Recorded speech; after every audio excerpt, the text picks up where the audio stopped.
effectivement, le cours de l'agneau se porte bien depuis déjà 2-3 ans, nous, ça nous satisfait complètement. En revanche, c'est dû à plusieurs problèmes, à la fois conjoncturels avec le Brexit au Royaume-Uni, la faiblesse des importations néo-zélandaises qui étaient liées à une sécheresse sans précédent. Donc tout ça a fait que la rareté du produit a fait monter le prix de l'agneau français, et c'est tant mieux. C'est pas pour autant qu'on n'est pas soucieux, notamment des accords de libre-échange, et particulièrement celui qui vient d'être conclu avec la Nouvelle-Zélande.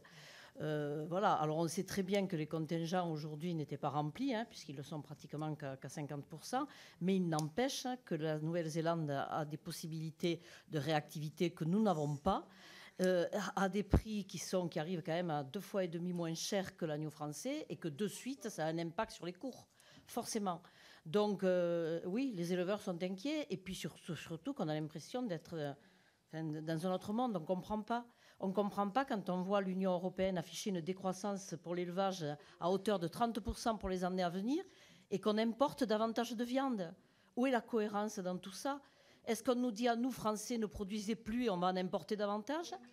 Voilà quoi. Donc vous comprenez que ça aussi, c'est difficile à comprendre par les éleveurs que nous sommes, quoi. On se dit, mais à quoi on joue, quoi?